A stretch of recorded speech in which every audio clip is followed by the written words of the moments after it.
오늘은 추수감사절입니다. 추수감사절은 한 해를 돌아오면서 감사하는 시간입니다. 한 해의 모든 것들을 돌아오며 감사하는데요.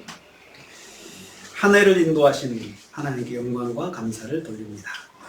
우리가 우리 힘으로 이 세상을 살아온 것 같지만 사실은 혼자만의 힘이 아닌 보이지 않는 도움의 손길이 있었기에 오늘에 이르게 된 것을 감사할 수 있기를 바랍니다. 한번 상상해 봅시다. 이 넓은 서울 땅에 모든 시설이 그대로 있고 나 혼자만 남아있다고 생각해 보세요. 나 혼자만. 차도 있고 도로도 있고 건물도 있고 가게도 있고 다 있습니다. 다 있는데 거기에 나 혼자만 있다. 공포와 고독과 막막함이 짓누르게 될 것입니다. 한 시간도 혼자 있을 수 없게 될 것입니다. 함께하는 가족이 있는 것을 감사해야 합니다. 함께하는 사람들이 있는 것을 감사해야 합니다. 무엇보다도 생명이 있음을 감사해야 합니다. 생명을 잃을 뻔한 경험을 하지 않은 사람으로서는 생명의 소중함을 실감하기는 쉽지 않을 것입니다. 잃었던 생명을 얻었다는 사실은 표현할 수 없는 기쁨이 쏟아지는 삶을 살기 시작할 것입니다. 야, 이 생명이 정말 귀하구나. 살아있는 것이 정말 귀하구나 라고 느끼며 새로운 삶을 살 수 있게 될 것입니다. 오늘은 히스기야의 감사를 한번 묵상하려고 그럽니다. 히스기야 왕은 죽음을 선고받았다가 하나님 은혜로 새 생명을 얻은 사람입니다. 그 사람이 감사하고 찬양하는 말씀이 오늘 말씀에 담겨 있습니다. 새 생명을 얻은 히스기야의 감사와 감격의 말씀을 묵상하면서 우리가 잊고 있는 감사들을 찾아내고 감사의 삶을 살아가는데 유익하게 사용할 수 있기를 바랍니다. 죽음을 통하여 깨달은 히스기야의 영적 체험이 우리의 믿음으로 이어질 수 있기를 바랍니다. 히스기야는 25세 나이에 국운이 기울어가는 유다의 13대 왕으로 임명을 받았습니다. 그때가 주전 715년, BC 715년입니다. 그가 나라를 이어받았을 때 아버지로부터 이어받았을 때 나라는 우상 숭배가 충만했고 그래서 유다의 영성이 흐려져 있었고 또 가는 데마다 우상의 제단이 쌓여 있고 경치 좋은 산 아래 큰 나무 밑에는 산당과 제단이 쌓여 있었습니다. 이렇게 만들어져서 거기서 사람들이 절하고 우상 숭배하는 그런 일들이 하나님의 백성 이스라엘에게 유다에게 있었습니다.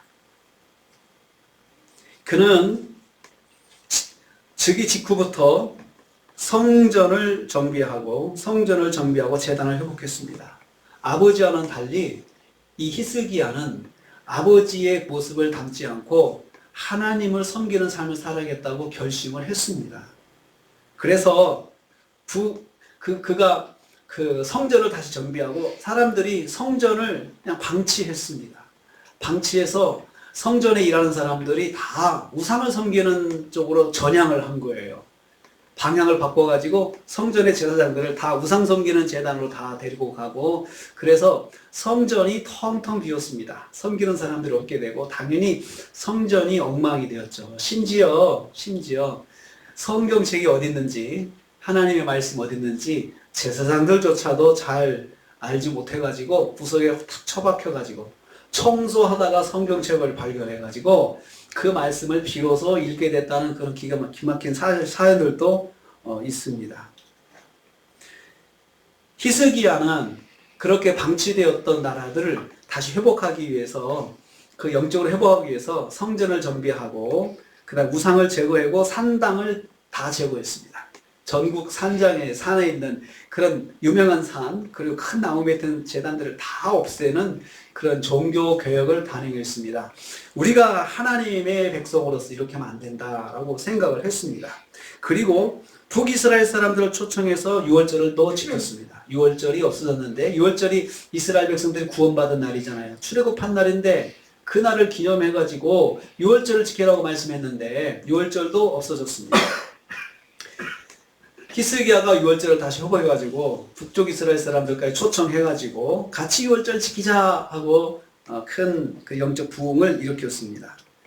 하나님만 의지하는 믿음으로 나라를 세우고 세우려고 애썼던 사람입니다. 그런데 그의 나이 40이 되던 해에 불치병에 걸리고 말았습니다. 그러니까 25세에 왕이 돼가지고 거의 40이 될 때까지 10여 년이 넘는 세월 동안에 그가 열심히 하나님을 섬겼습니다. 열심히 섬겼는데 병에 걸린 거죠. 죽을 병에 걸렸습니다. 그래서 누가 봐도 죽겠구나, 우리 왕이 죽겠구나, 다 객관적으로 인정할 만큼 그냥 심각한 상태가 되었습니다. 그리고 그 병에 들었을 때 하나님도 그의 병에 대해서 방치하십니다. 얼마나 섭섭하겠습니까? 하나님을 열심히 섬기는 믿음 생활, 그리고 나라의 모든 국정의 방향을 하나님 중심으로 바꿔놓는 그런 삶을 살았는데 불치병에 걸렸고 하나님께서 그를 도와주지 않으려 하시고 1절 말씀에 이렇게 말씀합니다. 한번 읽겠습니다. 1절 말씀 있습니다.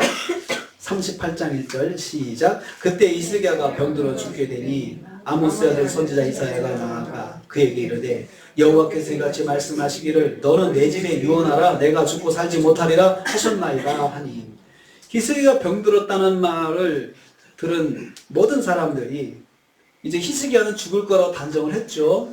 히스기야 자신이 느끼기에도 내가 못 살겠구나 느끼고 있는데, 그런데 하나님께서 선지자 이사야를 보내셔가지고 히스기야에게 죽을 준비를 하라고 말씀하시는 거예요. 너는 내 집에 유언하라 내가 죽고 살지 못하리라 하고 하셨습니다. 하나님도 오직 하나님을 바라보 이스라엘을 통치한 히스기야에게 아주 냉정하게 말씀하셨습니다. 여러분, 그럴 때는 내가 도와줄 테니까 걱정하지 말라 이렇게 이야기하는 것이 맞지 않아요?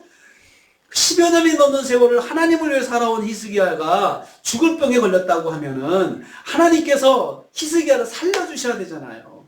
오셔가지고 위로해 주셔야 되잖아요. 너 정말 내가 수고한 거 알고 있어. 걱정하지 마. 내가 고쳐줄게. 이렇게 말씀하셔야 되는데 유언하라 말씀하셨어요. 유언하라.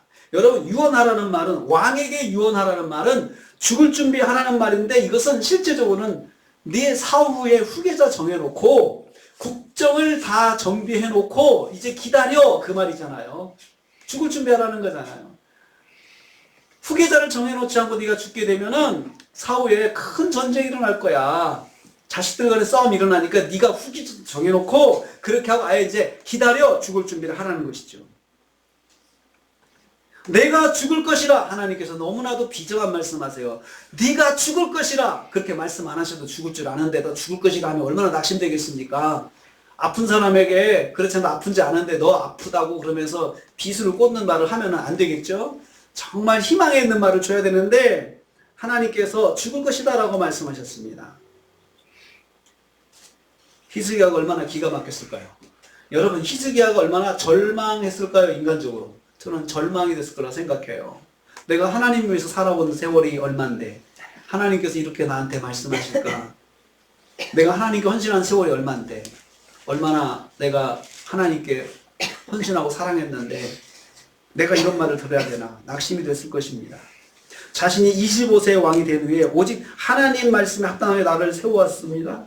이제 나라가 기틀이 세워지고 좀 더 힘쓸 수 있는 나이가 되었을 때 그냥 죽을 병에 걸린 거예요. 40에 걸렸습니다. 10절 말씀 보면 중년 나이에 이런 말을 해요. 히스기야가 내가 중년에 이런 죽을 병에 걸렸다. 그러니까 40, 그때를 40이라고 주석가들이 이야기합니다. 40이 되었을 때 진짜 이제는 죽어라고 25세부터 젊었을 때 못 모르고 막 열심히 하나님 위해서 일했지만 이제 40이 되니까 어느 정도 이제 나라 기틀이 잡혀지고 이제 내가 어떻게 하면 좋겠다라는 이런 생각도 들고 더 열심히 하겠다는 마음도 들었는데 그 나이에 죽을 병에 든 겁니다. 이제는 좀 더 국정에 힘쓸 수 있는 여건도 되었는데 자신의 몸은 질병으로 죽음을 앞두게 되었습니다. 하나님께서 히스기야의 10년 있는 세월의 수고에 대해서 복으로 인도해 주시지 않았습니다. 이런 일이 있을 수 있을까요? 열심히 10년 동안 일했는데 하나님께서 내게 이렇게 하실 수 있을까? 그런데 여러분, 믿음생활 하다 보면은 그런 일이 종종 있습니다. 믿음생활 잘한다고 질병이 없는 것도 아니고요. 믿음생활 잘한다고 사업이 다 잘 되는 것도 아니고요. 믿음생활 잘한다고 모든 일의 계획대로 되는 것도 아닙니다. 안 될 때가 있습니다. 대부분 믿음 생활 잘하면 하나님께서 복을 주셔서 그 복을 느끼게 해주시는 게 일상적인 모습인데 안 될 때가 있어요. 어떤 사람한테는 그게 안 되더라고요. 열심히 신앙생활 했는데 히스기야처럼 죽을 병에 걸리는 분도 있더라고요. 그럴 때 우리가 많이 혼란스럽습니다. 이에 대한 히스기야의 반응입니다. 2절 말씀입니다. 2절 말씀. 히스기야가 어떻게 했는지 보겠습니다. 하나님 말씀 듣고 어떻게 했는지 보겠습니다. 같이 읽습니다. 히스기야가 얼굴을 벽으로 향하고 여호와 앞에 기도하여. 기가 막힌 히스기야의 즉각 반응입니다. 기가 막히려 하는 히스기야의 즉각 반응은 죽을 것이니 죽음을 준비하라는 하나님의 말씀을 듣고 즉각적으로 준비에 들어갔습니다. 무슨 준비입니까? 얼굴을 벽으로 향하고 하나님께 기도했다라고 했습니다. 벽을 바라보았다는 것은 다른 것을 보는 걸 차단한 거죠. 다른 것 안 보고 딱 벽만 바라본 거죠. 눈 뜨고 있는데 다른 게 자꾸 눈에 들어오니까 그걸 차단하기 위해서 딱 벽 앞에 앉은 겁니다. 그러니까 멀찌감치 벽 앞에 앉은 게 아니고 가깝게 딱 무릎을 벽하고 부딪혀가지고 딱 벽만 본 거죠. 다른 거 안 본 겁니다. 오직 하나님만 바라보고 하나님께 기도하기를 시작했다는 것입니다. 죽을 준비를 하는 하나님 말씀에 대해서 히스기야는 기도를 시작했습니다. 기도가 죽을 준비였습니다. 믿음으로 살아온 자신에게 죽을 병을 안겨준 하나님, 그리고 죽음을 선고하고 죽음을 준비하라고 하신 하나님께 기도하고 싶은 마음이 그래도 남아 있었던 것입니다. 일반적으로 사람들은 이런 경우에 믿음을 버리라고 합니다. 믿음을 버리고 자신 생각대로 행동할 수 있습니다. 왜냐하면 그렇게 해도 사람들이 이해할 수 있기 때문입니다. 비난할 사람 없습니다. 10년의 세월을 하나님께 헌신했는데 결과적으로 죽을 병에 걸린 히스기야에게 조금도 도움을 주지 않으시는 하나님을 믿을 사람은 없기 때문입니다. 하지만 히스기야는 그래도 하나님께 기도하기 시작했습니다. 히스기야의 마음은 어떤 마음일까요? 그렇게 기도하는 히스기야 마음을 저는 이 히스기야의 마음을 좀 느껴보기 위해서 생각을 많이 했습니다. 이런 반응을 어떻게 봐야 될까? 저는 이렇게 깨달아졌습니다. 히스기야는 하나님을 깊이 알고 신뢰하였음을 알 수 있습니다. 그는 하나님을 깊이 신뢰하고 있었어요. 하나님과의 관계가 나에게 이런 것을 해주고 안 해주고의 관계가 아니고 그분은 하나님이시고 나는 하나님의 백성이다 라고 하는 그 관계 속에서 하나님을 깊이 신뢰했습니다. 하나님을 깊이 신뢰하니까 하나님께서 자신에게 그런 말씀을 하시고 그런 상황에 자신이 들어가게 했어도 하나님을 원망하지 않았습니다. 하나님을 원망하지 않았어요. 그 하나님 말씀 듣고 히스기야가 원망했다는 말이 없습니다. 그냥 바로 그 다음 절에 즉각적으로 벽을 향해서 하나님 앞에 기도했다라고 그렇게 표현하고 있기 때문입니다. 하나님께서 계획이 있으시겠다는 마음으로 더욱 하나님 앞에 나가서 기도했던 것입니다. 성숙한 믿음입니다. 성숙한 믿음은 하나님을 어느 상황에서도 신뢰하고 하나님을 의지하는 믿음이 성숙한 믿음입니다. 믿음이 성장과 성숙이라는 단계가 있습니다. 성장은 하나하나씩 달라지는 것입니다. 주인도 지키고 또 하나님 앞에 예물도 드리고 헌신하고 봉사하고 이런 것들이 성장입니다. 성장. 뭔가 하나씩 변화가 일어나요. 성장은 변화의 특징이죠. 그런데 성숙은 변화는 눈으로 보이지 않는데 마음속으로 가지고 있는 믿음의 상태가 성숙입니다. 하나님을 깊이 신뢰하는 것이죠. 3절 말씀 보겠습니다. 3절 말씀 같이 읽습니다. 이르되 여호와여 구하오니 내가 주 앞에서 진실과 전심으로 행하며 주의 목전에서 선하게 행한 것을 기억하옵소서 하고 히스기야가 심히 통곡하니. 3절은 기도의 내용입니다. 벽을 바라보고 도대체 뭐라고 기도했을까요? 히스기야의 기도의 말씀과 행동이 나타나고 있는데요. 기도의 내용은 기억해 달라는 것입니다. 기도에 대해 하나님 기억해 주세요. 하나님 기억해 주세요. 무엇을 기억해야 하는 겁니까? 행동입니다. 행동 두 가지. 첫째는 주 앞에서 진실과 전심으로 행한 것. 하나님 제가 주님 앞에서 진실하게 그리고 내 온 마음을 다해서 행했던 것 그동안 자기의 10년 동안의 삶입니다. 국정을 믿음으로 유지하려고 하는 그런 모습. 하나님께서 기억해 주시기를 기도했어요. 그리고 주의 목전에서 선하게 행한 것, 선하게 행했다는 것은 하나님 뜻에 합당하게 행하려고 노력한 거죠. 제가 이렇게 살아온 것 하나님 기억해 주세요. 기억해 주세요. 이 말은 하나님 제가 지금까지 하나님 열심히 섬기기 위해서 이렇게 살아왔습니다. 그거 하나만 저에게 기억해 주세요. 저를 기억해 주세요. 그러면 저는 감사하겠습니다. 저는 참 만족하겠습니다. 라고 했습니다. 히스기야는 지금까지 하나님 앞에서 진실하게 마음을 다해서 살아온 것을 기억해 주시기를 기도했습니다. 사실 히스기야는 그렇게 살아왔습니다. 오직 하나님을 높이는 국정을 이끌어왔습니다. 하나님께서 이 사실을 아십니다. 히스기야는 자신의 삶을 하나님께서 알아주시기를 기도한 것입니다. 그리고 하나님 앞에 심히 통곡했습니다. 이 울음은 뭘까요? 억울한 울음이 아니고 자기가 하나님 앞에서 그렇게 살아온 세월들을 돌아오면서 하나님 앞에서 눈물이 쏟아지게 된 거죠. 심히 통곡했습니다. 이 통곡했다는 것은 감정을 표현한 것이라고 저는 생각을 해요. 하나님 앞에서 정말 내가 지금 앞으로 할 일이 많은데 하나님께서 이렇게 불러가시면 너무 안타까운 거죠. 하나님 더 일하고 싶습니다. 그런 마음을 다 담아가지고 저는 울었다고 생각해요. 통곡했다 생각해요. 근데 보통 우리가 우리의 마음을 보통 표현을 사람한테 많이 하거든요. 사람한테 막 표현을 하면은 후련하거든요. 근데 마음의 표현을 사람한테 할 때하고 마음의 표현을 하나님께 할 때하고 차이점이 있습니다. 하나님께 했을 때는 하나님께서 그걸 다 받으시고 기억해 주십니다. 반드시 기억해 주십니다. 그런데 사람에게 했을 때는요, 일단은 마음은 후련합니다. 후련한데 그 다음에 나중에 그것이 나한테 돌아올 수 있습니다.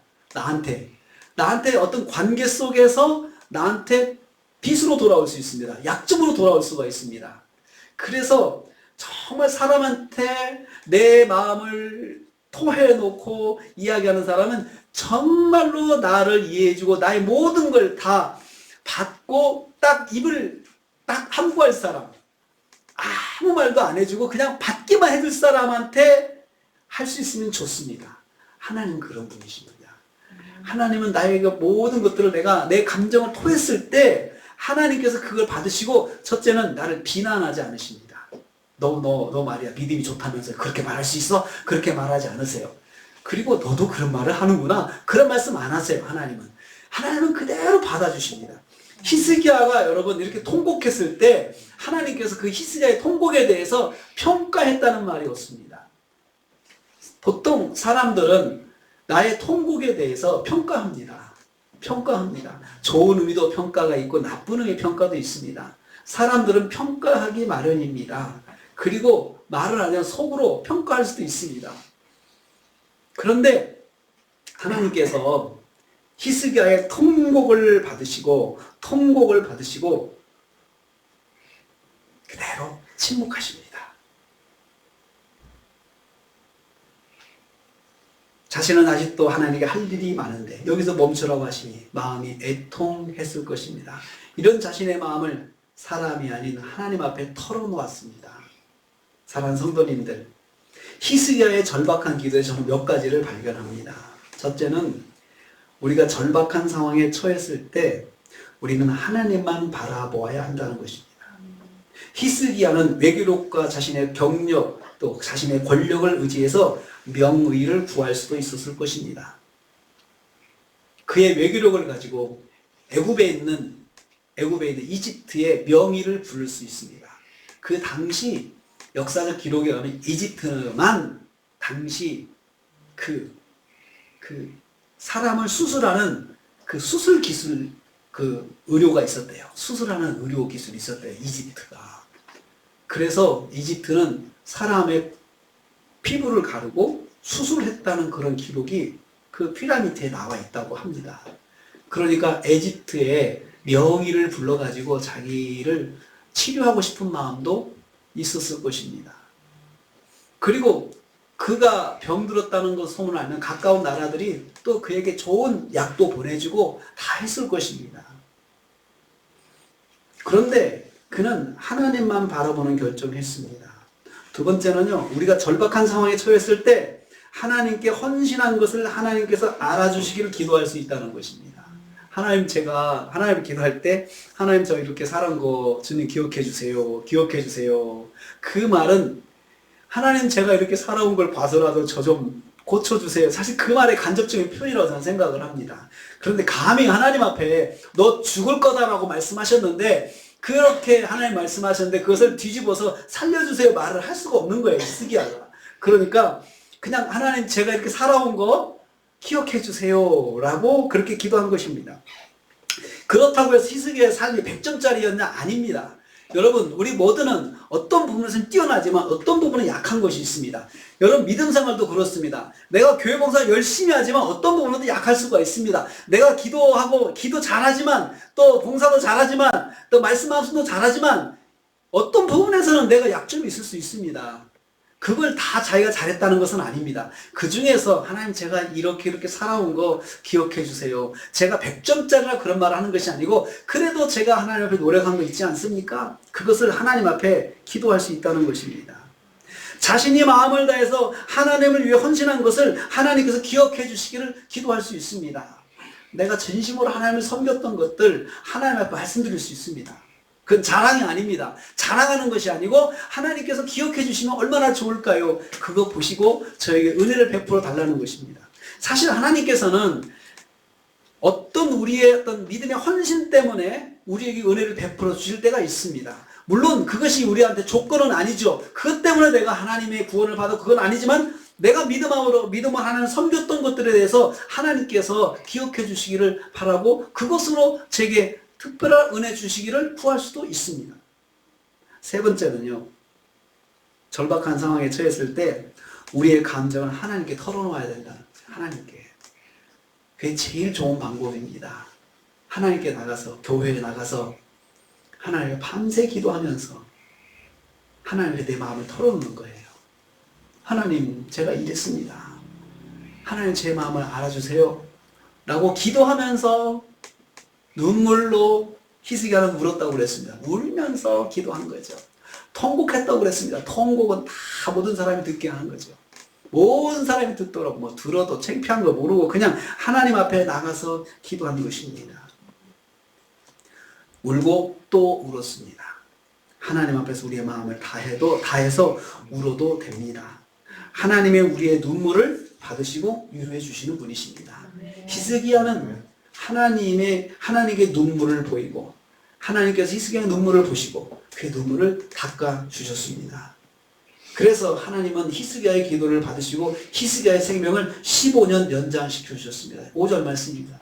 그냥 연장시켜 주셨습니다. 이런 놀라운 하나님의 은혜를 히스기야가 하나님께 감사 찬송하는 것이 18절 이후 18절에 나오는 말씀입니다. 그 감사가 거기 있습니다. 여러분 그렇게 해서 15년 연장 받았는데 하나님께 약속을 받았습니다. 그리고 성경을 계속 보면은 하나님께서 히스기야가 하나님 말씀을 딱 듣고는 너무나도 자기가 믿어지지 않는 거예요. 그러니까 증거 달라고 해요. 증거. 내가 살 수 있다는 증거도 보여달라고 히스기야가 또 당당하게 이야기를 했어요. 증거 보여주세요. 그럴 때 하나님께서 당시 세계적인 표준시계 아하스의 해시계를 10도 물러가게 했습니다. 10도 거꾸로 시계를 거꾸로 돌리게 하셨다는 거죠. 여러분 여기에 대해서 과학적으로 논란이 많습니다. 과학적으로 불가능하다는 거죠. 지구가 엄청난 속도로 자전하고 있는데 자전 속도를 멈추고 뒤로 간다 생각해 보세요.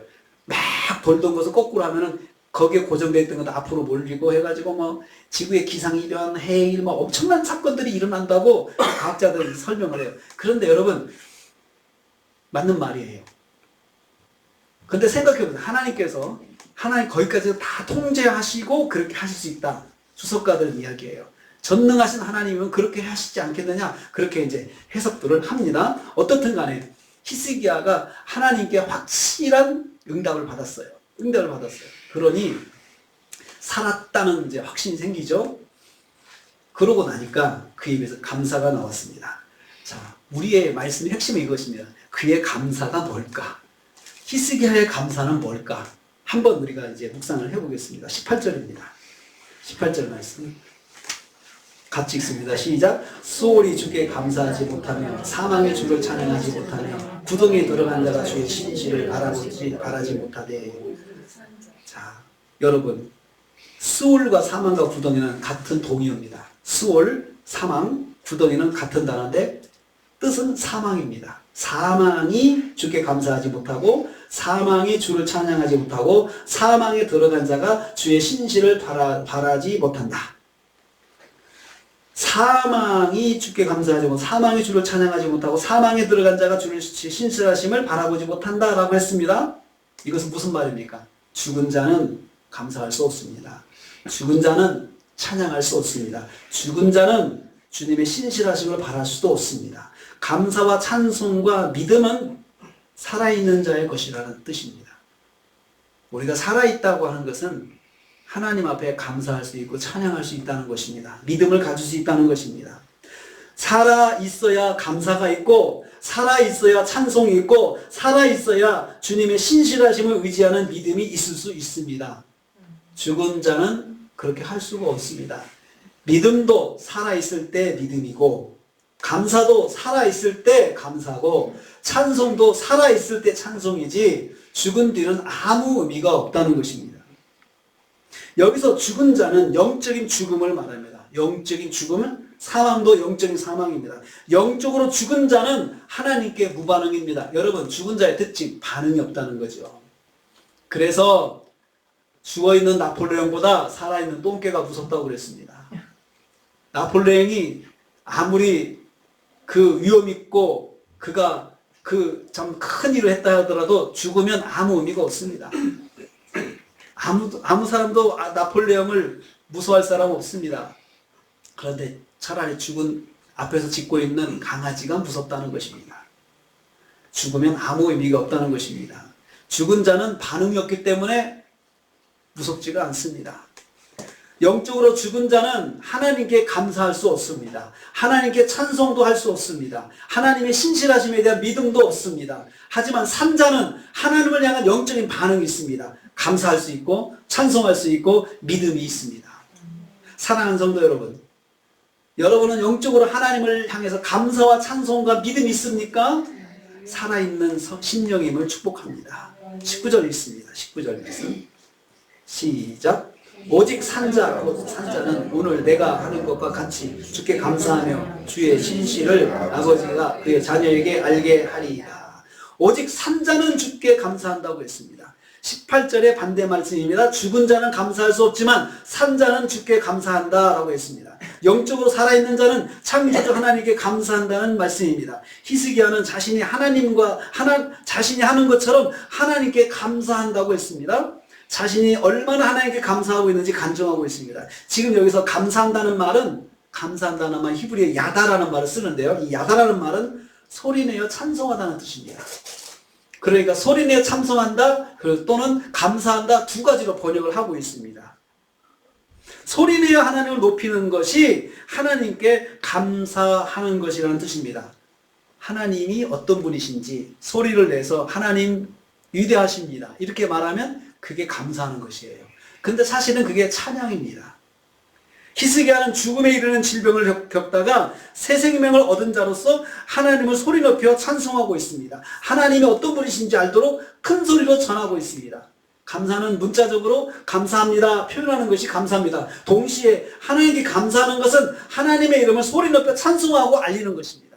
소문내는 것입니다. 하나님 어떤 분이십니다. 이렇게 소문내는 것이 그것이 찬송입니다. 그것이 감사합니다.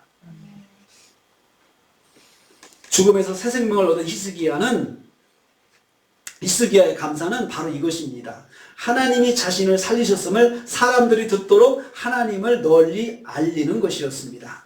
히스기야가 했던 찬송은 무엇이겠습니까? 내가 죽을 병에 걸렸었는데 하나님께서 나를 살려주셨어. 그것도 15년이나 살려주시겠다고 약속하셨어. 그걸 만나는 사람들마다 계속 이야기를 했습니다. 이게 찬송입니다. 하나님께서 나를 살려주셨어. 하나님께서 내게 새 생명을 주셨어. 이걸 알리는 것이 이게 찬송입니다. 먼저 히스기야는 사랑하는 자녀에게 그 사실을 알게 했다 했습니다. 주의 신실을 그의 자녀에게 알게 하리라고 했습니다. 하나님은 신실하신 분이심을 자녀들에게 알리는 것이 감사입니다. 하나님을 믿어야 한다. 하나님은 신실하신 하나님이시다. 하나님은 창조주 하나님이시다. 이렇게 자녀들을 알게 하는 것, 이것이 감사입니다. 감사와 찬송은 같은 의미라고 말씀드렸습니다. 사랑하는 자녀에게 하나님이 어떤 분이신지 알려주는 것이 바로 감사입니다. 찬양입니다. 그리고 감사의 포인트는 찬양이라는 데 있습니다. 객관적으로 사람들이 듣도록 해야 된다는 거죠. 나 혼자 내가 중얼거리는 것이 아니고 사람들이 듣도록 하는 것이에요. 이러한 모습이 20절에 나와 있습니다. 20절 말씀이 있습니다.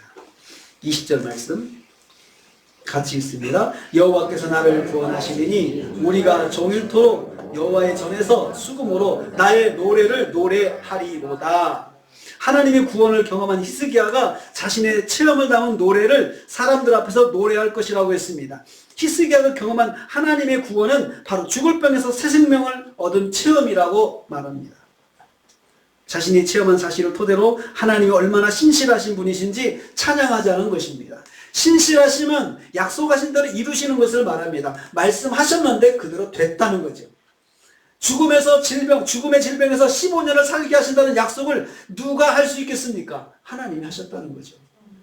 그리고 약속대로 히스기야를 살려주셨다는 사실을 히스기야는 그냥 간증했습니다. 하나님께서 나를 살려주셨어. 내가 죽어서 다시 내가 이 성전에 올라갈 수 있을까? 그 정도까지 생각한 거죠. 내가 내 걸음으로 성전까지 다시 올라갈 수 있는 날이 있을까? 라고 생각을 했는데 하나님께서 그를 살려주셨고 다시 성전에 들어갔다는 거죠. 그러면서 히스기야는 사람들에게 이야기했습니다. 여러분 나 봤지. 내가 정말 다시 이 자리에 올 수 있을까? 라고 사실은 확신할 수 없을 정도로 내가 심각한 상태였는데 여러분도 알다시피 그랬는데 내가 지금 이 자리에 와 있어. 이것은 순전히 하나님의 은혜야. 하나님께서 15년을 약속하셨어. 이렇게 사람들한테 말했는데 그게 감사입니다. 사람들한테 말하는 게 감사해요. 하나님께 감사하다는 말은 우리의 워딩으로 하나님 감사합니다. 이 워딩도 감사지만 히스기야는 우리한테 그것도 감사하지만 이것이 감사다라고 가르쳐 줬습니다. 무엇입니까? 찬양이 감사다. 찬양이 감사다. 여러분 우리가 찬양하는 시간에 찬송하잖아요. 찬송이 감사합니다. 하나님의 힘있게 찬송하는 것, 이것이 감사합니다. 하나님이 하나님 되심을 찬송하는 거거든요. 우리의 찬양의 가사는 그것을 힘있게 내 입으로 발성해서 고백하는 것이 이것이 감사합니다. 하나님의 은혜를 체험한 후부터 주님이 부르실 그날까지 찬송을 쉬지 않겠다고 했습니다. 뭐라고 했습니까? 우리가 종신토록 찬송 쉬지 않겠다는 거죠. 사랑하는 성도님들, 한 해를 지내오면서 무슨 일을 만나셨습니까? 혹시 히스기야처럼 죽음을 눈앞에 두었던 일이 있으셨습니까? 이보다 덜하지만 말할 수 없는 고통의 날들을 경험하셨습니까? 모든 상황 속에서 하나님 앞에 나가 기도하고 하나님을 만난 경험이 있다면 영적으로 살아있음을 보여주신 것입니다. 살아있는 자가 기도할 수 있고 살아있는 자가 하나님을 만날 수 있습니다. 하나님을 만난 히스기야가 새 생명의 기적을 체험한 것처럼 하나님을 만나는 기적이 일어납니다. 그 기적은 감사의 제목이 됩니다. 그 기적은 찬양의 내용이 됩니다. 새 생명을 얻은 것이 찬송의 제목이 되어야 합니다. 내가 영적으로 내가 하나님을 믿은 것이 찬송의 제목이 되어야 합니다. 삶의 모든 상황 속에서 하나님을 바라본 것이 찬송의 제목이 되어야 합니다. 찬송가 370장에 이런 찬양이 있습니다. 주 안에 있는 나에게. 이 찬양에는 주 안에 있는 나에게 땅 근심 있으랴. 십자가 밑에 나아가 내 짐을 풀었네. 그 두려움이 변하여 내 기도 되었고 전날의 한숨 변하여 내 노래 되었네. 이것이 히스기야의 찬양입니다. 내 두려움이 변해서 기도가 되었고 면벽해서 기도했습니다. 전날의 한숨밖에 나오지 않았을 것입니다. 이것이 내 노래가 되었네.